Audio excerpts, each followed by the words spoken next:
Hey there, and good morning to you. Thank you for tuning in to our live chat here with a couple different experts we brought in to answer your questions about the coronavirus outbreak. So first, we have Dr. Adhan Alvarez, who's going to talk about kind of the medical issues, because this is an outbreak of a virus, but we also brought in licensed professional counselor Bill Prasad to answer some of your questions, maybe about how to have conversations with your kids or anxiety you might be feeling, because we're hearing a lot about that. But Dr. Alvarez, I want to start with you. One of the things we've seen is this run on hand sanitizer. Mm-hmm. It's not left in stores. People are spreading and sharing memes on social media that you can use alcohol, just straight alcohol instead. But that's not necessarily the best idea. Exactly. So yes, alcohol, like rubbing alcohol, will kill the virus. Unfortunately, it will also dry out your hands. And whenever you have really dry skin, you can get cracks in the skin. Even though you can't see them, really dry skin has cracks. And that then can lead to potential sites where the virus can actually enter the body. And not just coronavirus, any virus. Any virus, exactly. So people who have excessively dry skin are always moisturizing because they are at higher risk for infections. So yes, alcohol helps, but unfortunately it can also hurt. So I'd say avoid using alcohol. Just use any sort of soap that you would normally use for your hands and moisturize, since you are going to be washing your hands a lot more than you usually do. Yeah, my hands are definitely dry. Exactly. I want to encourage folks to text your questions to that number you see down there, 713-526-1111. We've already had a couple come in. So this one is, what's the criteria of being defined as a person with high-risk medical conditions? Well, so what we're looking for are patients that have chronic illnesses. Mm-hmm. So we kind of risk stratify patients based on the type of chronic condition. So if, say, you're a person with heart disease or diabetes or any sort of autoimmune issues where you're on medications that actually lower your immune system. All those people are at higher risk. People with pre-existing respiratory conditions, so like patients with COPD, we need to be more careful with those patients because they're just overall more likely to have infections. So of course, when you're dealing with a new virus that we don't know that much about, we don't have vaccines for, we need to be extra careful with that population. And that's the population that we're seeing developing more complications from infections. Your usual healthy individual, that's under 40 without any pre-existing conditions, it's very unlikely that they're going to develop severe symptoms that would land them in the hospital. Because about 80% of the cases so far are mild symptoms, yep. And it's that 20% that require hospitalization or intensive care, right? Exactly, yeah. Gotcha. This is a great question.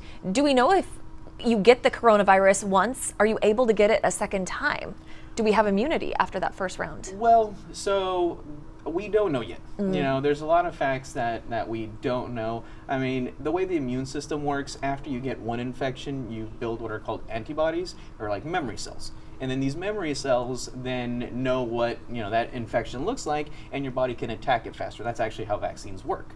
So theoretically, after you get infected, your immune system should be able to take care of any other subsequent infections. But again, at this point, we don't know exactly how the body reacts, how long it'll take for you to get immunity. So theoretically, no, you should be more resistant. Okay. And because we don't know so much, that jacks up your anxiety. Yes. That's what I was just going to ask you. It does. We want information, and that's the way the brain works. When we don't have it, sometimes we fill in those gaps of information with a dark scenario, that dark neighborhood in our head that says, what if I get infected? What if there's no milk? What if there's no bread? What if there's no water? And I'm telling my patients to focus on what you can do now as opposed to this dark scenario that you're thinking will happen in the future. But a lot of people, in a response to that, are doing this panic shopping that city and stores are warning against because they're depleting supplies for people who actually need it. So what would you say to folks who are like, I'm going to do something, I'm going to go buy up all the toilet paper at H-E-B? I would tell them that sometimes a perceived shortage leads to a real shortage, that you're hurting the mass as opposed to serving yourself. So I would tell them to go to the grocery store, but just buy in a regular number of items. Because there are other people who are going to come in, they're going to need water, or they're going to need milk, and if it's all gone, then everyone gets hurt here.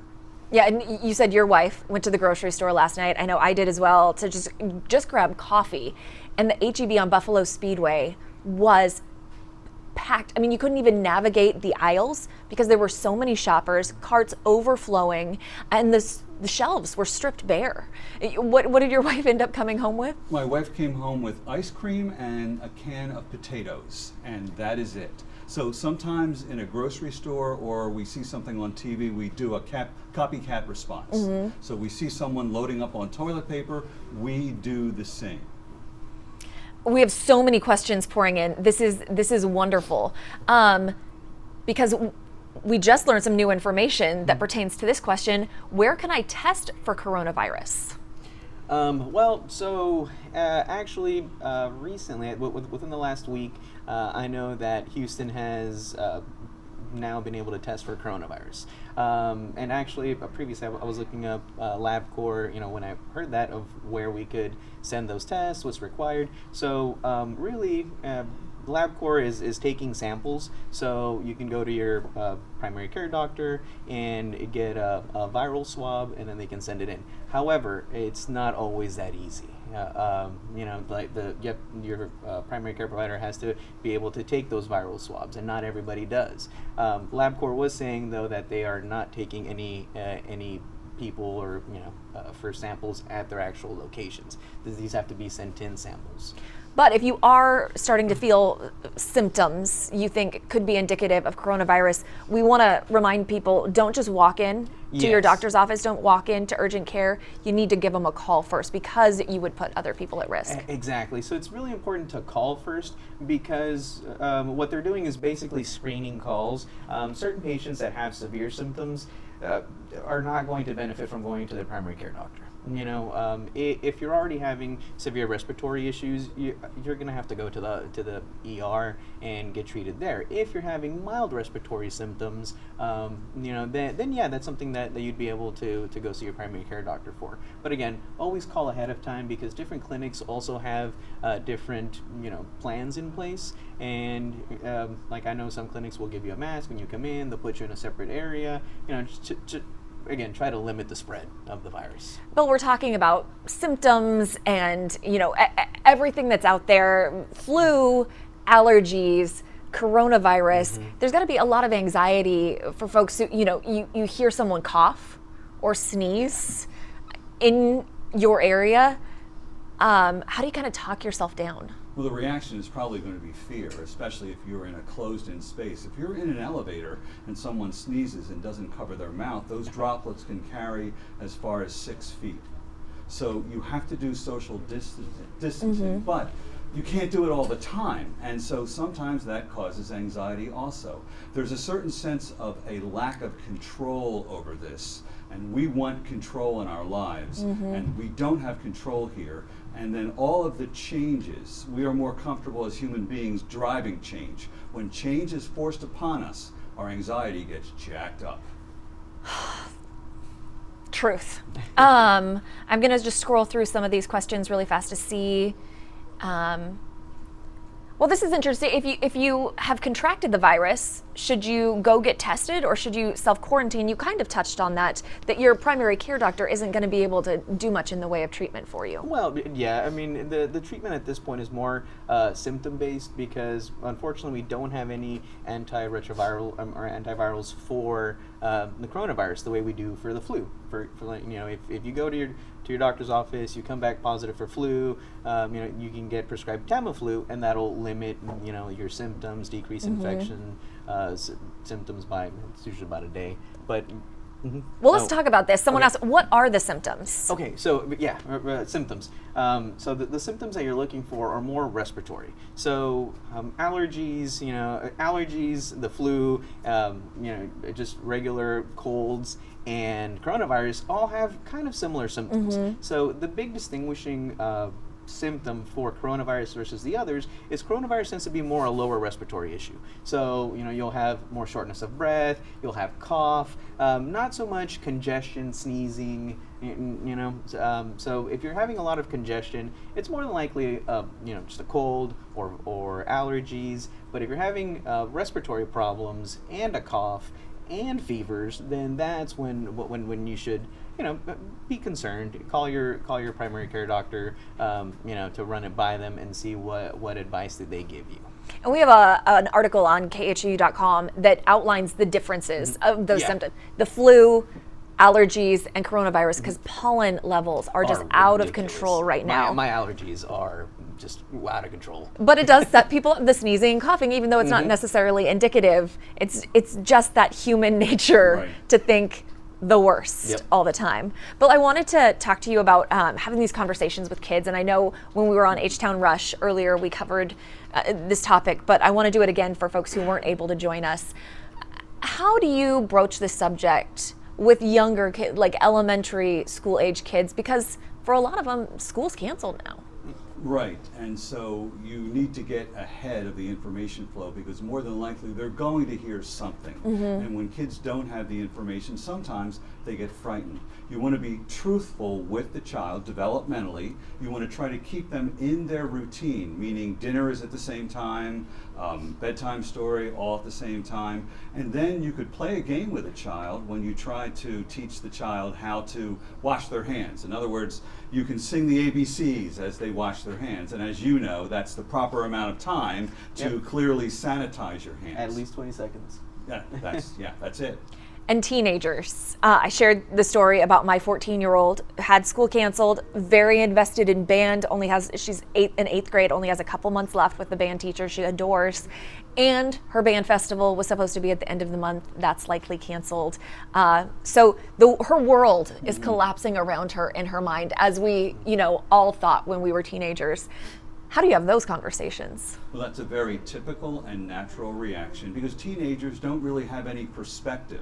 So you have to validate their feelings and then build the picture wider and segue into a discussion that talks about, well, what can we do in reference to keeping ourselves safe, and how do we wash our hands, how often, all of that. Teenagers will think about their friends first and their activities. I would advise parents not get angry. And one of the things that parents cannot do is process their anxiety through the teenager.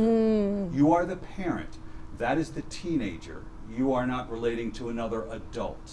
If you need to process your anxiety, go to another adult or a therapist like myself. That is really good advice. I've even shied away. I hope she's not watching, but my grandmother gets really worked up about stuff like this, seeing all the headlines. And my mom cautioned against calling her because she knows that she's safe. She's not going out and exposing herself to the virus in any way. She likes to stay home. But even just having that conversation with her, my family feared would really jack up her anxiety.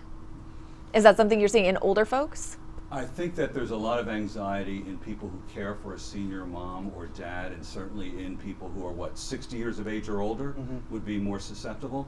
I think that a call to your grandmother just to say hello might emphasize a routine, that things are still in place. You don't have to go to discussions about the coronavirus unless you believe that she's not taking the precautions necessary, or you believe that perhaps her mental health is suffering because of all of this. It's not unusual for perhaps someone who's elderly to be thinking about that and really being fearful because their health might be more frail than someone who is a lot younger.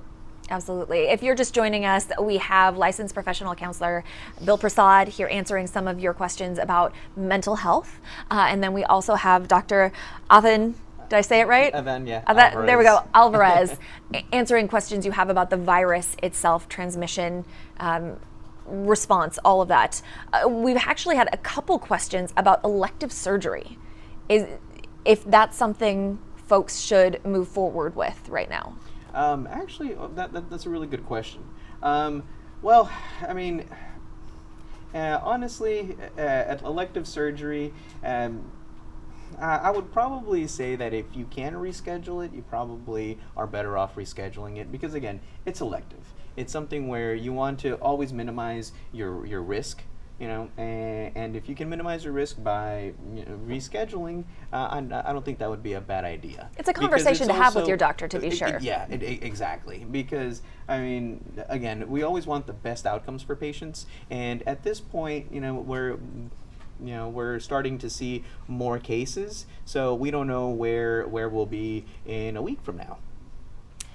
Some more questions about coronavirus as far as where we can interact with it. This one, it can live on your phone, so should we stop buying items through, say, Amazon? Oh, well, so, I mean... What's the threat there? So again, I mean, we don't know all the facts yet. I mean, we're still collecting facts about, how long the virus can live and, other potential infection vectors. But for now, what we do know is that it's spread through droplets. So yes, I mean, technically, if there, somebody coughed on your phone, you can have it on your phone. But your phone is also one of the most dirty things that you carry with you and that you touch every day. So as general practice, I mean, you should be trying to wipe down your phone, once a day at least. Other things that you come in contact commonly are like doorknobs. So those are other things that even at your house you should be wiping down pretty regularly. And if you can get your hands on, antibacterial wipes, Apple now says that you can wipe your phone with that. Just be really careful about the moisture there. You don't want that getting into your phone because that can cause some problems. Another warning from Apple, and I know some people out there are going to be like, why do you even have to tell me this? Because there are people who have done it. Don't dunk your phone in bleach. Oh, yeah. That's going to cause problems for your phone. There are other methods that will clean it. Yeah, I mean, I wipe my phone down pretty regularly with, just the wipes that we have in the office or in the hospitals, and then I'll just wipe it down and then wipe it dry after it's been on there for, I don't know, about 15 seconds, 20 seconds. Then I'll wipe it down because, I also don't want it to stay wet, Doc, you had mentioned, excuse me, you had mentioned that there is a difference in the transmission possibility difference between if you touch your eyes versus nose and mouth. Oh yeah, so I mean, you're more likely to actually get the virus like through your mucous membrane. So that's your mouth, your nose, your eyes. But I mean, normally when we touch things, put things in our mouth, rub our nose, we come into contact with those mucous membranes more than, say, actually physically touching your eye. So yeah, so I mean, if you touch your cheek and that, well, no, it's not going to go through the skin on your cheek. But I mean, if you're rubbing your eye directly, yeah, you can get infected that way. But the most common ways of actually becoming infected with droplets would be through the mouth or through the nose, which is why masks cover your mouth and nose. They don't cover your eyes. Got it. Average person touches their face about 20 times an hour, so you really have to be until you're told not to, and then that triples because you can't help but touch. Yeah, you need to be very conscious of what you're doing with your hands because a lot of people touch your hands without even knowing. Touch your face without even knowing. You're just like, And we've said it again and again, the number one way to prevent this is washing your hands. Scrubbing them for 20 seconds, sing whatever song you want to sing that gets you to that point, but at least 20 seconds. If you can't wash your hands with soap and water, hand sanitizer is the next best. You touched on this for a second, but I want to answer it for folks who maybe are just joining us. What medications are provided if someone is diagnosed with coronavirus? Well, again, we don't have any medications specifically for the virus. What we do is basically treat the symptoms. So that's why, I mean, if you have mild symptoms, then there's not really much that your medical provider will be able to do for you. However, if you are starting to come down with serious symptoms, the big one being respiratory issues, then you need to get symptomatic treatment, whether that be breathing treatments if you have COPD, asthma, or in severe cases being put on a ventilator to breathe for you. It just really depends on the severity of symptoms. But unfortunately, everything is symptom based. There's nothing to actually treat the virus itself. You just kind of have to wait it out. This person just asked, do people with controlled asthma need to be worried? Well, so I mean, even patients with controlled asthma, if you get any sort of upper respiratory infection, whether it be a cold or whether it be the flu, your asthma is going to act up. So that's why those patients, sometimes when they have a bad exacerbation, we put them on steroids to decrease that inflammation and antibiotics to treat any underlying infection. So that's in the regular setting. With the coronavirus, I mean, we're going to take the same type of treatment that we would with somebody who, for example, had the flu and had an asthma exacerbation, because again, we're treating symptoms. Bill, I want you to tackle this because there's someone who has texted in 3 times now in all caps. Will Houston or the USA go on lockdown? And that's not something that we've talked about. They are limiting travel. For folks going to Europe. Of course, you're advised not to go to China, Italy, Iran, or South Korea, where the cases have just been widespread.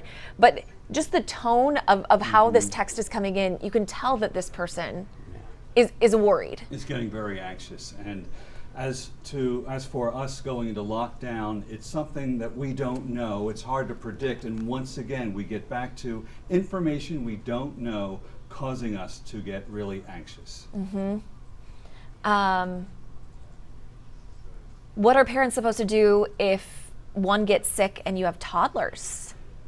Can you talk about, I guess, self-quarantine and isolation, because those are different. I know we've covered self-quarantine is really if you think you may have been exposed but aren't symptomatic, right? Just trying to wait out and see if symptoms are going to develop, which has usually been between 2 and 14 days. 2 to 14 days is usually when symptoms will develop. But once you're showing symptoms, what do you do then, especially as a parent? Well, so actually, I mean, I have a 2-year-old and a 2-month-old. So yeah, when I heard about the coronavirus, of course, that's where my thinking went too. So based on what I've read online, with the CDC websites, the World Health Organization, it looks like actually patients that are younger in age tend to exhibit milder symptoms. So really, I mean, that put me at ease because I was thinking, okay, good. At least I know that my children have a very, very low risk of developing complications from coronavirus. I'm more at risk than they are, and honestly, I'm happy with that. I'd rather be at higher risk than my children. So I mean, you do want to, of course, stay away from them. You don't want to share any utensils, cups, that kind of stuff, because you don't want them getting infected. But should they contract the disease, well, they're a lot less likely than the average individual to actually develop severe symptoms. So that kind of feeds into this next question, which is interesting, and we've been hearing a lot.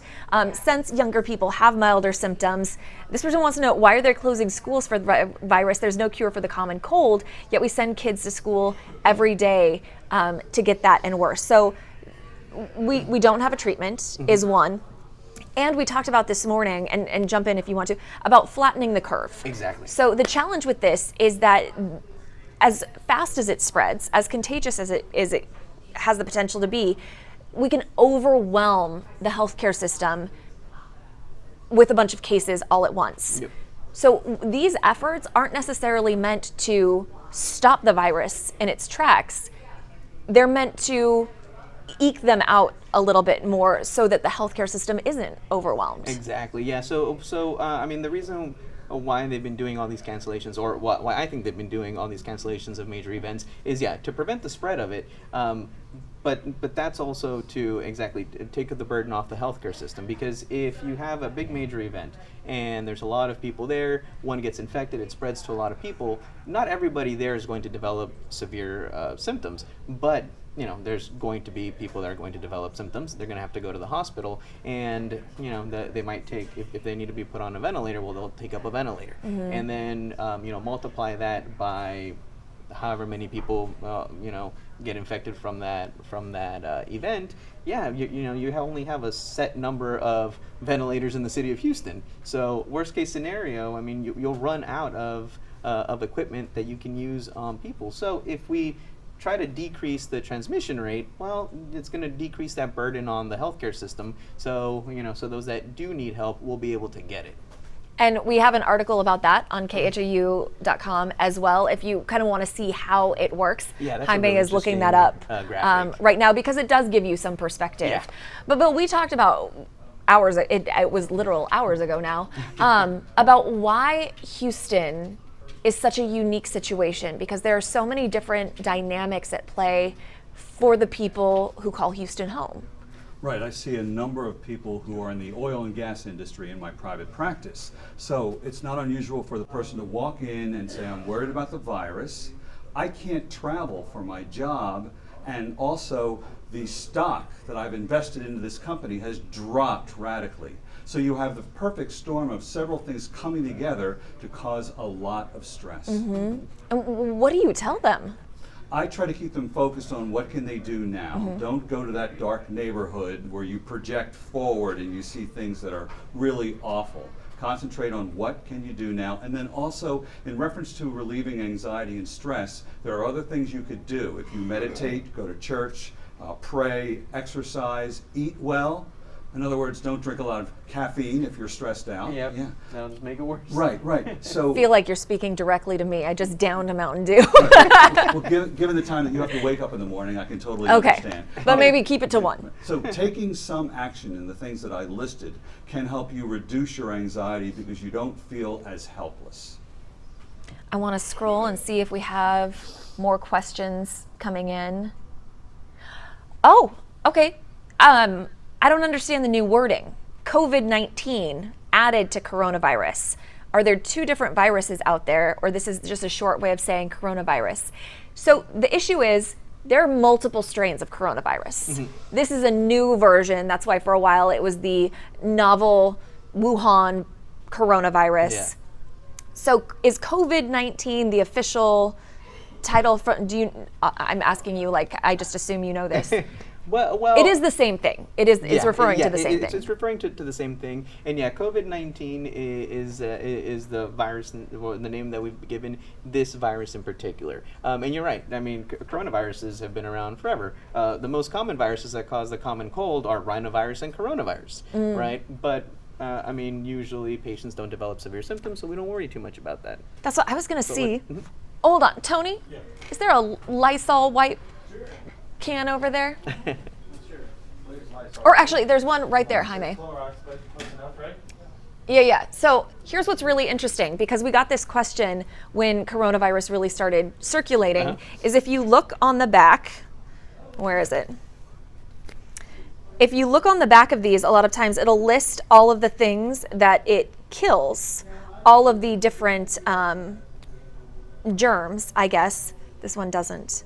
Oh yeah, there it says human coronavirus. Oh yeah. So a lot of people asked us questions about, well, how did Clorox, how do they know, get the heads up that this was going to happen? And it's because of all the previous strains. Yeah, exactly. So coronavirus, again, has been around forever. It's just that this is a new strain, and possibly brought on by a new mutation, and our bodies just haven't seen this particular strain before, so that's why we don't really have an immunity to it. Everything else, like the common rhinovirus, common coronavirus, I mean, you get a little sick and then you get over it. That's the common cold. And the 19 refers to the year. The year, that it surfaced, 2019. That's it. That's the 19. Got it. That's such good information, because in our field, you see it and you kind of accept that everybody knows this, because, and we were talking about this, day in, day out, it's what I'm talking about, it's what our newsroom is talking about, it's the news that I'm ingesting every day. But I know a lot of folks, and Bill, you can touch on this, when this stuff gets overwhelming, a lot of times they just make the decision to tune out, because they don't want to feel that anxiety, and in some cases can miss valuable information. Right. You want to be careful in how much you watch, but you can't just shut it off, because this is changing so much, and a lot of your anxiety is related to not having all the information. Well, how are you going to get that? And then once again, what's the resource that you use to get your information? Exactly. Yeah. What I'm getting Your at resource is really right, important. Right, and so is the resource credible? And then I'm guessing you've seen that if you go online, there are some really fake responses and fake cures. Yeah. Yeah. So yeah, I mean, you first of all, if you're going to look The up deep sigh information- says it all, folks. I can't even imagine how much you're trying to combat the questions that you're answering from folks because they saw it on Facebook. Exactly. So I mean, whenever you're looking online, I mean, anybody can publish anything online. So you want to be sure that you're getting your information from a reputable source. So I mean, when I go online, the big sources that I use, of course, are the CDC website and the World Health Organization website, because I mean, those are the guys that are on the forefront of this, and they're credible. You know, and a lot of my personal guidelines that I use in my office are based off of the CDC recommendations. So you always want to be sure that your sources, your information is coming from a credible source. And then as far as treatments that they're advertising online, I mean, we don't. Well, me personally, I'm a doctor, so of course I'm going to go based off of facts. Science. So exactly, science. So I want to be sure that this has been tested. That there there aren't any long-term complications from treatment. So if somebody's saying that there's a holistic treatment for it, I mean, could it work?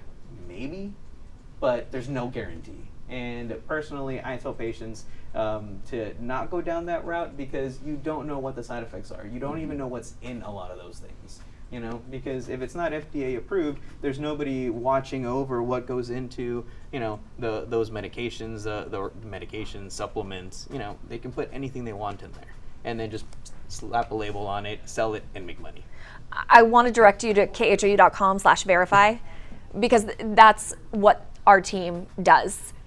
They're answering questions from folks, yes, but also tackling some of these memes that are circulating. And some are accurate. There was one about making your own hand sanitizer, and 9/10 of it was true. But then the last part of it said, and you need to keep your hands wet with it for 3 to 4 minutes, which would basically be dipping your hands into like a jug of it or something. And that's not necessary. But always use that critical thinking.